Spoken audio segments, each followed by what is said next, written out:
Bueno, para los que estabais esta mañana, me volvéis a ver a mí. Así también está bien para que podamos seguir un poco el discurso donde lo hemos dejado esta mañana, que estábamos hablando un poco de cómo implicar más a las personas que viven en cualquier territorio, ¿no? A ser protagonistas de la vida, de la cotidianidad, de la construcción del territorio que habitan. Y en esta parte vamos a un poco a profundizar un poco más sobre esta idea de qué es el territorio y inteligencia colectiva, entendido una vez más como la acción colectiva puede ir mucho más lejos que la simple adopción de una postura que en el fondo nos viene ya mazcada por otras entidades. A lo que voy, volviendo al ejemplo que hablábamos esta mañana de la ley del suelo, yo no conozco las realidades de Canarias, pero digamos que en general lo que suele pasar en muchos casos es que frente a una imposición o una propuesta nos posicionamos a favor o en contra, ¿no? Y con esta historia también de la ley del suelo, ¿no? Está este paradigma ya súper conocido de los ambientalistas que paran las cosas y los desarrollistas que quieren destruir el ecosistema, ¿no? Como muy simplificado. Entonces, siguiendo en el discurso que hacíamos esta mañana, lo que planteamos en esta hora de charla, en la que realmente vamos a dejar un poco más de espacio para que vosotros podáis participar. Yo realmente voy a hacer una pequeña introducción para que se anime el debate. ¿Cómo podemos ser capaces de salir un poco de la trampa, de posicionarnos a favor o en contra y como personas empezar a experimentar dinámicas que nos vuelven protagonistas de la construcción de un modelo diferente, ¿no? Y en este caso de la ley del suelo, ni desarrollista ni ambientalista, ¿no? Sino que es de Canarias. Sí, ¿qué quiere la gente de Canarias, ¿no? Me da igual darle la etiqueta desarrollista o ambientalista. Entonces, esta mañana, no sé si lo he comentado, pero el hecho de que usemos palabras como inteligencia colectiva es importante también para que empecemos a asociar a ciertos conceptos un imaginario que nos sea útil para el día a día. Es decir, a lo mejor nosotros en el día a día no utilizaremos nunca la palabra inteligencia colectiva, pero nos sirve para que empecemos a ver más lejos. Sí que esta mañana os comentaba la idea de que el diseño cívico es algo que estamos construyendo entre todos y la construcción de ese concepto nos hace a todos más protagonistas y no simplemente absorber algo que otros nos dicen, ¿no? Aquí es un poco el mismo discurso y por eso es importante la parte de debate después. Entonces, muy rápidamente para empezar, un poco para fijar más en profundidad lo que ya adelantamos esta mañana, estamos hablando de poder asociar ya a una conquista democrática que ha sido la posibilidad de elegir una posibilidad de construir. Es decir, vale, ya está bien, ya digamos, hemos superado momentos muy duros en el que ni siquiera podíamos elegir una opción, sino que estaba una y no se podía hablar de otra cosa, pues llega la democracia y entonces podemos elegir, ¿no? La elección lleva cosas como el delegar, que es también la especialización, en el sentido de que cada uno se centra en una cosa y hace su trabajo. Esa separación entre productor y consumidor, es decir, que en cada espacio, por ejemplo, yo ahora mismo estoy hablando y vosotros estáis escuchando, ¿no? Yo soy productor y vosotros consumidores. Y nosotros estamos acostumbrados a que esto siempre es así. Y incluso entendemos los espacios de esa forma, ¿no? Es decir, que nosotros no es que somos siempre consumidores. En algún momento somos productores, por ejemplo, en nuestro trabajo. Y estamos constantemente pensando en que siempre tiene que ser así, que la sociedad en el fondo funciona siempre en que yo en cada momento tenga muy claro esa posición de no, ahora yo consumo y los demás producen. No, ahora yo produzco y los demás. Y veremos que quizá empieza a ser interesante, también lo hablamos esta mañana, de empezar a ser más protagonistas, a mezclar las cosas, ¿no? Entonces, por eso por ejemplo, ahí veis que en la parte de elegir hay esto tiene quizá también sí, aquí aislamiento, como una parte negativa, en el sentido de que cuando las cosas empiezan a funcionar, de alguna manera nosotros nos retiramos porque entendemos que siempre hay una persona especializada que se encarga de resolver los problemas, ¿no? Y entonces en el caso de la ley del suelo, ¿no? Vale, hay unos políticos que han empezado una ley de suelo, no me gusta, y entonces yo en lugar de crear otra cosa, construir, me pongo a protestar, por ejemplo. Pues vale, sí, hay que protestar, pero porque es parte de la democracia, ¿no? Pero podemos ir más lejos, ¿no? Entonces, esto es un poco la idea de empezar a razonar en términos de... No me manejo muy bien con el mando, parece, de construcción, ¿no? Entonces, y quiero subrayar, no lo voy a conseguir nunca, que de la hibridación hablamos mucho esta mañana, que del prosumer también hablamos mucho esta mañana, inteligencia colectiva, etcétera, ¿no? Y que todo eso, en el fondo, quiere decir participar, aunque es una palabra un poco complicada que ha sido desgastada, ¿no? Entonces, el primer razonamiento que tenemos que hacer es que, en el fondo, las personas hemos acabado estando muy aisladas, de que lo que quiero decir es que las ciudades en las que vivimos y el tipo de vida que hacemos ha acabado con generar islas, en Canarias lo tenéis claro, que también generan aislamientos en el que en el fondo nos preocupamos cada uno de una pequeña cosa y no nos damos cuenta justamente que si tenemos una visión mucho más amplia podemos llegar a soluciones mucho más constructivas, ¿no? Entonces eso es importante tenerlo en cuenta. Y es por eso que algunos profesionales hablamos del urbanismo peer-to-peer, de persona a persona, urbanismo colaborativo, es decir, que además de pensar en cómo puede ser una planificación, cómo puede ser el futuro de una ciudad, etc., empecemos a entender que lo que hay que hacer es trabajar directamente con las personas para construir la visión de ese futuro, ¿no? La condición global lo hemos hablado ya esta mañana, no lo voy a repetir. Si alguien no estaba esta mañana, simplemente comentar que es esa idea de que realmente lo local está muy conectado con lo global y que comunican y se influencian el uno al otro. Y perdonad por el inglés, pero este es un concepto en el que me quiero parar un poco más, que es el ambient awareness, que quiere decir conciencia del entorno. Es decir, ¿por qué ninguno de vosotros ahora mismo todavía no ha saltado aquí al escenario a hacer algo extraño? Yo puedo ir.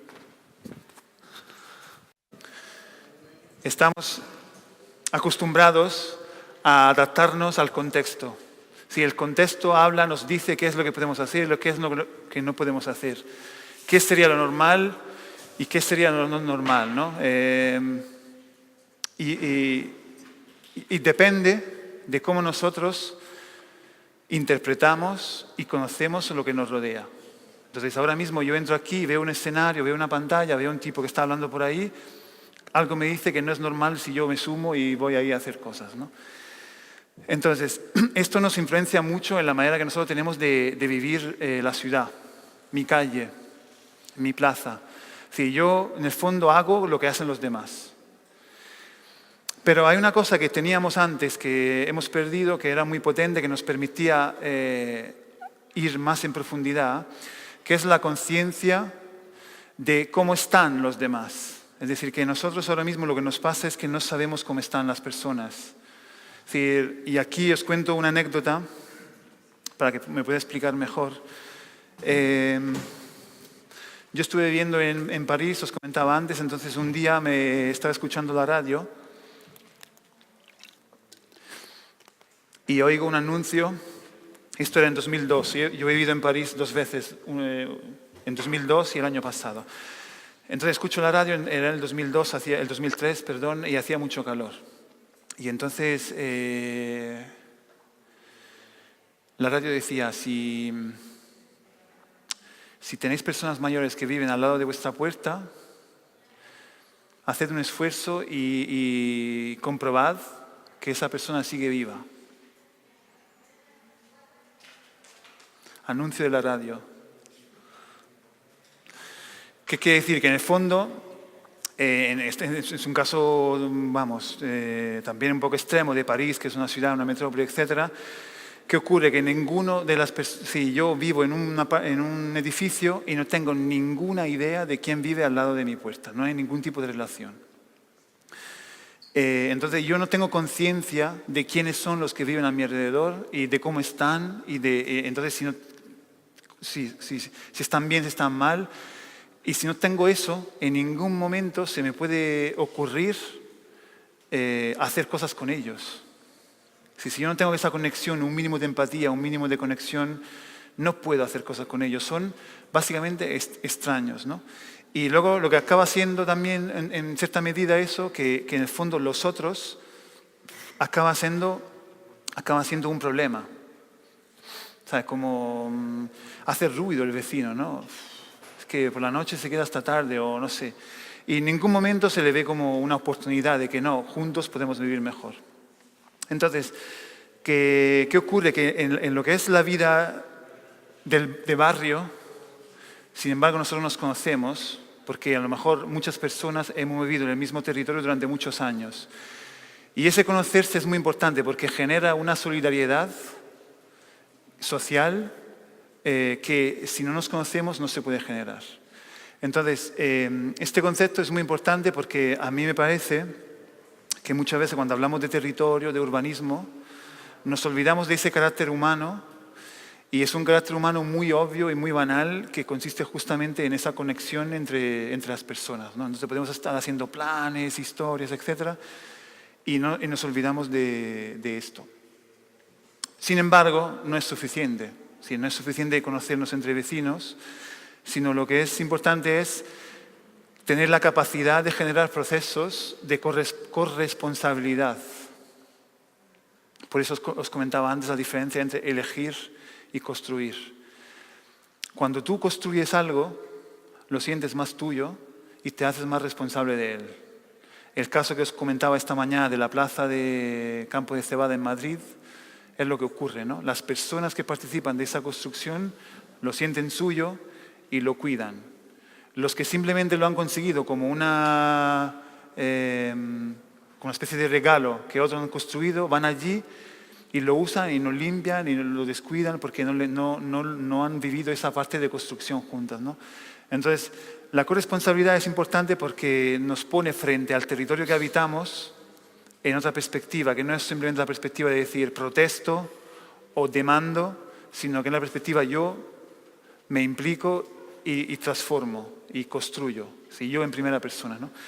Por ejemplo, y luego lo debatiremos, ¿no? Perdonadme que use siempre el ejemplo de la ley del suelo, pero lo estábamos hablando también, para los que no estabais, hay un espacio de debate que se abre durante la pausa de la comida, en el patio que hay ahí, enfrente de donde hay la comida, y ya empezó un poco el debate sobre qué se puede hacer, cómo juntarnos, etc., ¿no?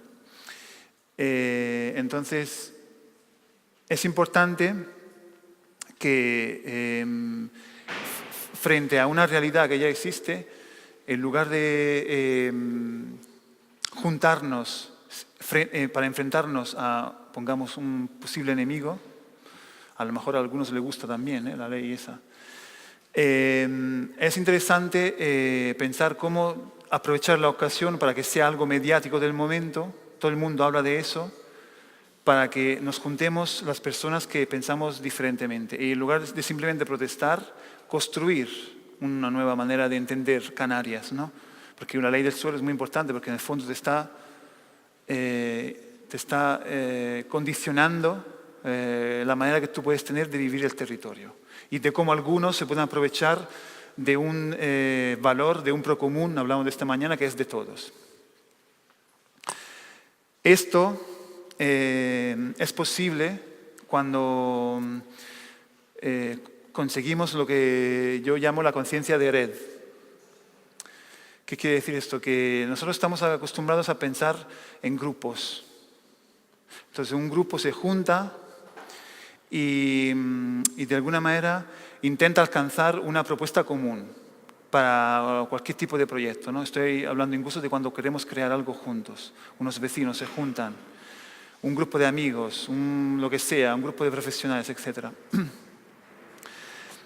Pero y eso lo entendemos todos, yo creo, ¿no? Que se trata también de estar bien, de funcionar juntos, de llegar a un acuerdo, etc., ¿no?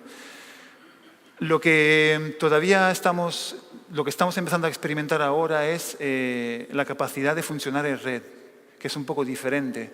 ¿Qué quiere decir? Que no nos obliga, cuando funcionamos en red, muchas personas, el paradigma no es tenemos que ser todos iguales y tenemos que pensar todo lo mismo. Es un funcionamiento diferente, mucho más rico, mucho más inclusivo.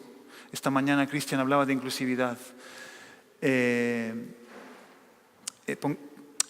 Porque de alguna manera lo que estamos valorando y desarrollando no es el hecho de que seamos todos iguales, de que pensemos lo mismo, sino que juntos podemos llegar a una transformación que es positiva para todos. Pero esto permite que tengamos visiones y ideas diferentes en muchas cosas. Es decir, que en lugar de, por ejemplo, que cada puntito, aquí veis esta imagen, ¿no? Entonces son como cada puntitos, que pueden ser grupos, proyectos, personas, que están conectadas entre ellas, ¿no? Entonces la esencia de todo esto es que están conectadas. No estamos ni siquiera hablando de contenidos, pero simplemente que estén conectadas y que intercambien opiniones y compartiendo y construyendo juntos, es lo que te hace generar una conciencia de red. Es decir, tú aprendes el beneficio de estar constantemente conectado a otros que están haciendo otras cosas. Porque, volviendo a lo que comentaba antes, estamos acostumbrados a estar aislados y a lo mejor simplemente adoptar una postura que otros han definido, ¿no? Una idea política, una religión, un equipo de fútbol, etc., ¿no? No estoy diciendo que eso sea malo, estoy diciendo cómo funcionamos hasta ahora, ¿no? Y la reflexión es, podemos ir más lejos, además de eso podemos generar otras maneras de organizarnos entre nosotros. Entonces, cuando nosotros empezamos a experimentar los mecanismos de redes, adquirimos esa conciencia y nos vemos más fuertes para colaborar. Cambio concepto enseguida, pero para ser más claro, lo que nos asusta a todos cuando oímos la palabra participación es que tenemos en la cabeza que tenemos que llegar a una solución en la que estamos todos de acuerdo. Y esa idea ha hecho muchísimo daño hasta ahora. Ha hecho muchísimo daño. Yo entiendo que lo más interesante es que tengamos la capacidad de dialogar y de estructurar ese diálogo para llegar a algo positivo. Pero no puede nunca entenderse la participación como llegar a una idea que le guste a todos. Que al final, y ni siquiera una idea de compromiso que al final no le gusta a nadie, ¿no? Es una construcción colectiva que requiere un trabajo de intercambiar. Y al final, aquí no lo tengo, pero al final lo que ocurre en esos procesos, que es lo fantástico, es que aprendemos. Sí, cuando tú te relacionas y dialogas con los otros, estás viendo qué hacen los otros, aprendes. Y ese aprender te hace cambiar tu forma de ver las cosas. Pero no es un aprender jerárquico, donde hay una persona que dice cosas o hace cosas y los demás aprenden, sino que todos están haciendo y aprendiendo a la vez. Y entonces se genera un movimiento que es lo que nos hace a todos protagonistas y actores del territorio. Y esto, en el fondo, si uno lo quiere decir con palabras muy, muy, muy sencillas, ¿sí? Esto ya estaremos hablando de la sinergia. Sinergia, claro, generar sinergia entre personas. Y en palabras muy sencillas es autoorganización. Autoorganización y creación colectiva. Aprender a autoorganizarnos para resolver un problema o para generar una oportunidad. Eso también es otra historia. Estamos siempre pensando que tenemos que enfrentarnos al problema y no pensamos en las oportunidades, ¿no? Entonces, esto quizá lo comenté luego. Esto, de alguna manera, cuando nosotros empezamos a experimentar cada vez más estos procesos, Digamos que podríamos estar viendo lo que podríamos definir ciudadanías emergentes. ¿Qué quiere decir? Grupos de personas que en lugar de estar encasillados en una batalla o en una postura en favor o en contra, es capaz de generar algo nuevo. Es como una ciudadanía nueva que emerge y quiere ser protagonista, ¿no? Entonces, esto lo hemos hablado también esta mañana, que esto implica que tengamos la capacidad de producir ese diálogo entre lo privado, lo público y lo común. Porque si no, estamos una vez más generando barreras, ¿no? Entonces, dicho esto, que era una pequeña introducción y luego podemos pasar también al debate, ¿no? Os quería comentar también algunos ejemplos. Entonces, traigo otra vez un ejemplo de Madrid. Es que he vivido 10 años allí, entonces conozco más la realidad de allí, ¿no? Entonces, en Madrid han montado una cosa que se llamaba La Mesa. Entonces, la mesa consistía básicamente en que personas que querían cuidar de su territorio, de su barrio, de su calle, se encontraban, se sentaban alrededor de una mesa y empezaban a hablar. Esto no es nada nuevo, ¿no? Pero hay una cosa muy nueva, que es que entre estas personas hay funcionarios del ayuntamiento, profesores universitarios, vecinos del barrio, personas que se dedican al urbanismo colaborativo, profesionales, estudiantes, investigadores, pero son todos alrededor de una mesa. Son todos iguales y están hablando con un objetivo muy claro, que es mejorar o resolver un problema. Entonces no hay una jerarquía, no hay... Una cosa que es interesante es que están en casa de nadie y de todos, porque este es un espacio público del Ayuntamiento de Madrid, un centro cultural. Y lo que es interesante es que no están en casa del Ayuntamiento. Es decir, que básicamente lo que está pasando allí es que las personas participan sin utilizar el poder de la representatividad. Es decir, el funcionario del Ayuntamiento que participa en esto no representa al ayuntamiento. El profesor de la universidad que participa en esto no representa a la universidad. El vecino que está participando en esto, que puede ser también miembro de una asociación de vecinos, no representa a la asociación de vecinos.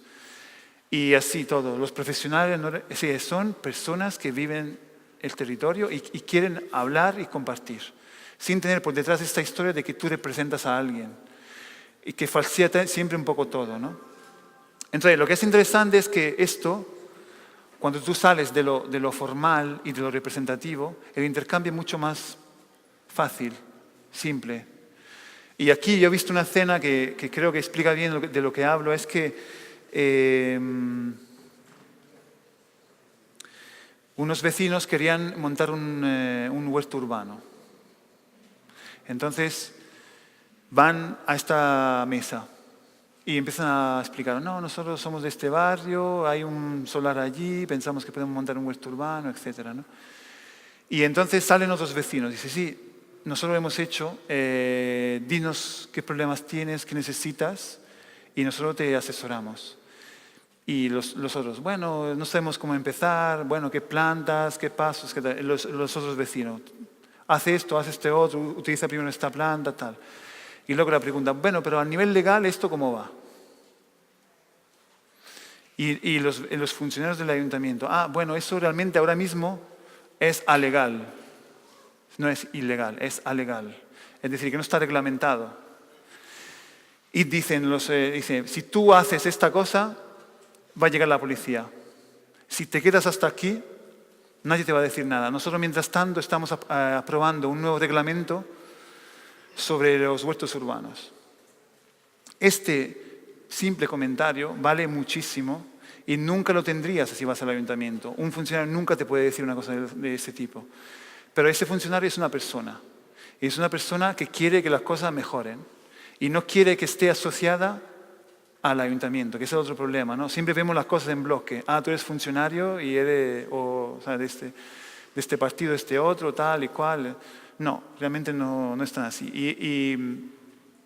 Y esto lo muestro después. Y eso ha desembocado de muchas cosas Y una de ellas es el primer encuentro de iniciativas ciudadanas que se ha hecho también en Madrid, en todas las iniciativas ciudadanas de la ciudad, y favorecido por este proyecto que también es muy potente, que es también algo que estamos tratando de promover desde este evento, ¿no? Entonces, ya os hemos presentado CivicWise, queremos implicarnos en Canarias y nos parece que una de las primeras cosas que hay que hacer es mapear, conocer. Pero esto es lo que se hizo en Madrid. Lo potente de esto, hay por lo menos dos cosas muy potentes. Lo primero es que es un mapa que también está en papel y tú lo puedes encontrar en cualquier sitio. Y en lugar de mostrarte los lugares turísticos, te muestra cuáles son las iniciativas ciudadanas más interesantes. Lo segundo es que la acción de mapearlo en el fondo es una acción de poner en sinergia, lo decías tú antes, todas las iniciativas que existen en Madrid. Y esto necesita, y lo hemos hablado también esta mañana, también de espacios o eventos como este, donde esas iniciativas se pueden encontrar y dialogar. Y tiene que ver con la mesa que os comentaba antes, ¿no? Entonces, ya voy acabando. Algunas cosas más importantes. Uno de los problemas más grandes cuando nosotros queremos ser protagonistas, ¿no?, del territorio, lo queremos cambiar, lo queremos hacer de forma colectiva, hacemos inteligencia colectiva, etc. Además de ese malentendido en que pensamos que todos tenemos que pensar lo mismo, hay otro problema, que es que no somos transparentes. No nos creemos. Siempre pensamos que hay algo detrás por lo que esta gente está haciendo ese proyecto. Y esto yo diría que es casi inevitable que la gente pueda pensar eso, ¿no? Por eso que la recomendación es que se dedique siempre un esfuerzo muy, muy grande, y nosotros lo estamos experimentando mucho en CivicWise, en documentar las cosas y hacerlas públicas. Porque las interpretaciones de lo que está haciendo cada uno siempre son infinitas, y cuanto más documentos puede hacer públicos, mejor estás generando una capacidad para que la gente participe del debate, de la construcción. Esto es lo que os comentaba ya de los espacios. Yo quería hacer ahora una mini reflexión sobre cómo entender el territorio de otra forma y luego hacer un pequeño debate, ¿no? Es decir, porque esta charla también es un poco ver, bueno, cómo podemos imaginar entre varias personas el futuro de un territorio, teniendo en cuenta todas las transformaciones culturales, sociales y tecnológicas que estamos viviendo, ¿no? Entonces, para empezar, este teórico, Jeremy Rifkin, ya habla de la tercera revolución industrial, ¿no? ¿Qué quiere decir? Que frente a una idea que hemos vivido hasta los últimos años en que se generan grandes polos de fabricación, ¿no?, de industrialización, que del centro de la ciudad se han ido desplazando cada vez más en la periferia, se están generando, para empezar, una nueva posibilidad de que hay producciones que vuelven a poder ser posibles dentro de la ciudad. No sé si habéis oído hablar de impresora 3D, de fresadoras láser, de cortadoras láser, etcétera, de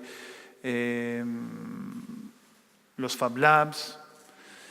Básicamente, nosotros, digamos, hemos vivido un crecimiento económico que ha sido asociado a la industrialización, que ha permitido un proceso que estaba basado en producir muchos productos parecidos al menor coste posible, y luego, digamos, hay todo un proceso de la cadena, digamos, de producción y distribución que hace que luego ese producto que se produce en alguna zona industrial llegue, digamos, al consumidor final, ¿no? Y en ese proceso también hay toda una cadena económica que genera justamente procesos económicos. Hoy empezamos a ver que esas cosas que se producen, puede ser un mueble, puede ser un objeto, primero, cada vez más nos interesa menos las cosas estandarizadas, ¿no? empezamos a volver a lo que era también la artesanía, cuando realmente cada familia, por ejemplo, cada pueblo tenía sus artesanos que producían, por ejemplo, los muebles, ¿no? Pero nosotros sabemos que ese modelo artesano que teníamos antes, económicamente ahora mismo no puede funcionar. Sin embargo, con las nuevas máquinas digitales, la capacidad de producir esos objetos diferentes, específicos para cada demanda, empieza a ser cada vez más ahora accesible, posible también económicamente.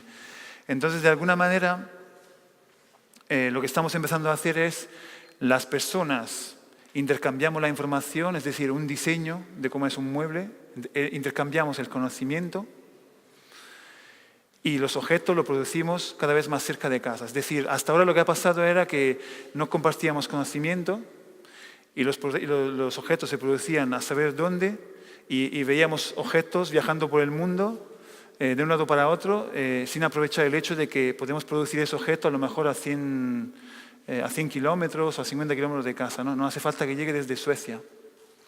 Y esto es posible porque está cambiando lo que comentaba esta mañana Michel Bauwens.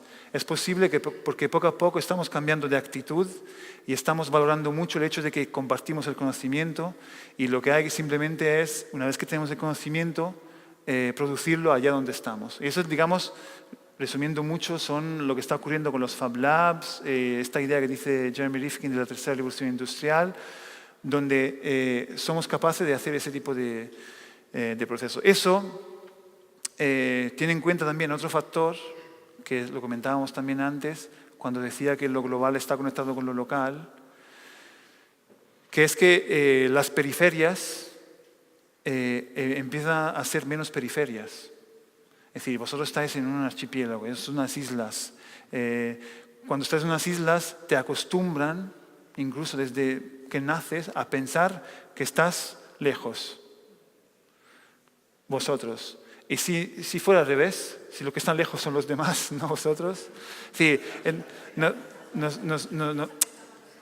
pues, entonces, esa dependencia de hay otros que están más céntricos que nosotros es muchas veces también cultural, ¿no? No solamente geográfica.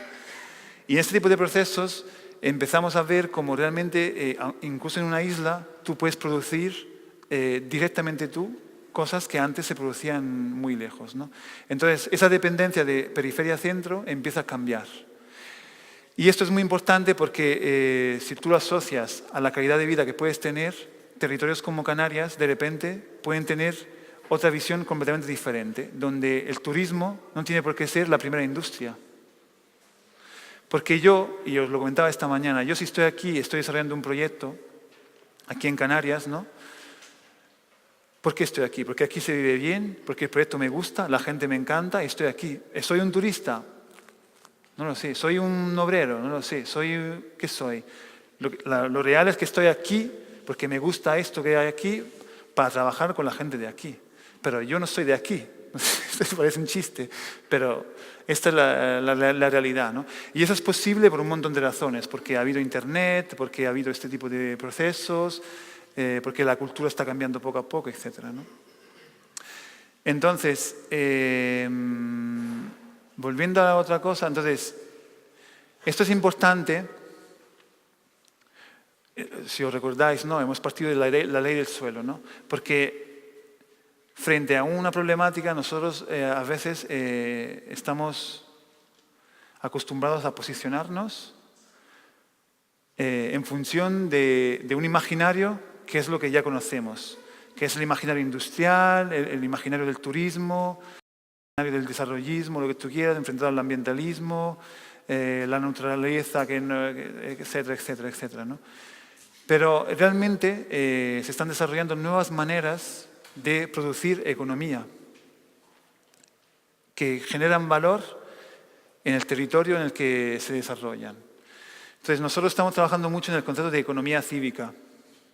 Y estamos simplemente al principio realmente con todas las cosas que vais a escuchar en este evento vais a descubrir muchas, realidades. Creo que era Pedro que citaba esta mañana, no sé si era Michel, de cosas que realmente son el futuro pero ya existen. Simplemente no son lo suficientemente distribuidas, ¿no? Entonces, nosotros a lo mejor en nuestro imaginario siempre estamos pensando, bueno, si no hay turismo, ¿cómo vive Canarias? Si no hay construcción, al final, ¿dónde sacamos el trabajo? Y siempre con esta idea, además, de que puesto de trabajo, por ejemplo, ¿no? Yo sé que tendréis incluso una reflexión sobre monedas alternativas, entonces hay muchos temas que podríamos sacar, pero siempre estamos con esa idea de que todo está en función de un sueldo, de un puesto de trabajo, pero en el fondo mis abuelos no vivían así, por ejemplo. ¿Quién dice que el sueldo asociado a una industria que destruye el territorio sea realmente algo interesante a lo que tenemos que apostar? Mis abuelos no vivían así. Entonces yo nunca digo que hay que volver atrás, pero sí que lo de atrás me ayuda a reflexionar sobre lo que es realmente bueno, a dónde tenemos que ir de verdad, ¿no? Entonces, con estas reflexiones nosotros nos planteamos esta idea de la economía cívica. No queremos dar etiquetas, simplemente nos ayuda un poco a reflexionar. Realmente hay muchas reflexiones que se están haciendo sobre nuevos modelos económicos y son todos muy potentes, ¿no? Pero nosotros, como somos además muy atentos a las cuestiones del territorio, son como de la ciudad, por eso lo usamos cívico, ¿no? Y hay una cosa que a mí me llamó mucho la atención. Un amigo, Adolfo Chautón, que es geógrafo, que me empezó a hablar de, él lo llamaba la economía del sentido. Y básicamente lo que quiere decir eso es que cada vez más las personas, si queremos trabajar en algo que nos gusta, algo que nos hace sentido, pero además no es una simple cuestión de he elegido una profesión y trabajo de esa profesión, que forma parte también de una visión que hemos heredado de la última fase de desarrollismo de la sociedad, ¿no? Tú estudias algo, te sacas el título, te especializas, vas a trabajar, te ganas el dinero y para todo lo demás el sueldo que recibes te permite vivir como quieres, ¿no? De repente ese modelo se rompe, empieza a haber muchos paros y las personas, en lugar de pensar en cómo transformar la realidad, cambiarla, empiezan simplemente a buscar un puesto de trabajo. Y lo pueden buscar en España, en Alemania, en China, en India. Y nos hemos olvidado de que en el fondo nosotros somos personas que juntas podemos transformar las cosas. Pero lo hemos tan asumido que muchas veces no lo tomamos ni en consideración. Entonces, pero bueno, entonces él dice, bueno, nosotros tenemos ganas de trabajar en lo que nos gusta. Pero también es cierto que no necesariamente en el territorio en el que vives puedes trabajar de lo que te gusta. Y esto, digamos, tiene que ver con que no puedes, porque otros se supone que no te han creado las condiciones para que tú puedas hacerlo, ¿no? Yo quiero ser arquitecto. Se supone que tiene que existir una condición externa a mí para que se construyan muchas cosas y entonces yo pueda trabajar de arquitecto. Es un ejemplo como otro, ¿no? Entonces, lo que trabajamos aquí es, no, existe la posibilidad de utilizar la inteligencia colectiva, que es lo que no hemos hecho hasta ahora, ¿no? Es decir, que a lo mejor, si en lugar de pensar que hay algo que tiene que ocurrir fuera de mí, yo me puedo juntar con otras personas y generar las condiciones para que lo que yo quiera hacer sea posible. Es un poco peculiar, porque nosotros estamos acostumbrados a que siempre tenemos que estar en competición. Entonces, parece raro, dice, pero ¿cómo? Tú, en lugar de ser el mejor arquitecto y destacar frente a los demás, de repente te juntas con otros, te juntas luego con vecinos, te te junta con una asociación y se te ocurre una cosa que se llama cohousing, que luego la veréis después, no se hablará. Pero, ¿cómo se te ocurre eso? ¿No? ¿Cómo crees que realmente eso puede funcionar? Tú tienes que ser el mejor y eso es lo único que vale y entonces te vas a China, donde sea, ¿no? No sé si me explico. Entonces eso es algo realmente transformador porque cambia la visión de las cosas y entonces nosotros nos ponemos a trabajar juntos con otros para crear esas condiciones que yo necesito para trabajar en lo que me gusta. Y lo que es interesante es que en ese juntarme con los otros, me junto con personas que tienen conocimientos diferentes, que tienen profesiones diferentes, intereses también diferentes, ¿no? Hay un caso que yo conozco que Adolfo Chautón de Extremadura cuenta, ¿no? En Cáceres. Bueno, mientras pasa el avión bebo.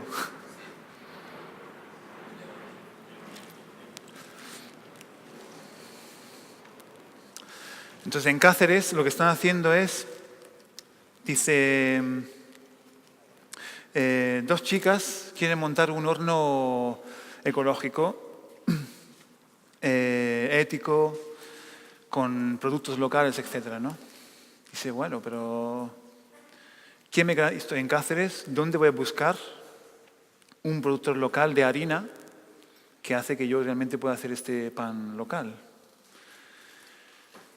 Luego hay otros amigos que dicen, no, nosotros queremos montar un proyecto de educación creativa para niños. Bueno, pero ¿dónde están los padres que quieren que tú le ofrezcas este servicio, ¿no? Bueno, no, yo quiero trabajar en ayudar a los demás en desarrollar sus propios proyectos colaborativos. Entonces, de repente, entre amigos empiezan a hablar y se dan cuenta que si se ponen entre todos a generar un ecosistema, se pueden ayudar el uno al otro y generar esas condiciones para que la que quiere hacer el horno de repente ha descubierto que el amigo de Adolfo tiene una cooperativa de producción de harinas que está a 10 kilómetros. Los que quieren hacer educación creativa con niños pueden hacer esa actividad dentro del horno de estas dos chicas y pueden incluso hacer actividades haciendo pan y eso le promociona su producto y etcétera. Y Adolfo le asesora haciendo esto y en cambio recibe el pan sin pagarlo, en fin. Todo eso es real, está funcionando y eso está funcionando de dos maneras. Siempre hay intercambios sin euros acompañados de un porcentaje que va en euros. Y eso es interesante porque no te estás aislando, no estás diciendo yo creo algo completamente fuera del sistema, sino que está diciendo que yo pongo en valor lo que cada uno quiere hacer y pongo en valor lo que ya existe en el territorio sin generar procesos económicos que se escapan del propio territorio, ¿no? Porque el euro realmente luego tiene mecanismos financieros que se van más lejos del territorio en el que yo habito, ¿no? Entonces, no sé si ha quedado claro, luego si queréis en el debate podéis hacer preguntas, pero esto es un poco la reflexión que estamos haciendo sobre esta idea de la economía cívica y de cómo pensar siempre lo que quiere hacer cada uno, que es importante, porque tenemos que estar bien, y cómo lo podemos hacer posible trabajando con los demás. Y estamos hablando de economía, ¿no? Para ser muy claro, no estamos hablando de hippies o... Estamos hablando de hacer economía, ¿no? Y en esto, aquí hay un esquema que, puede ser un poco... No me quiero alargar más, pero hay dos cosas que...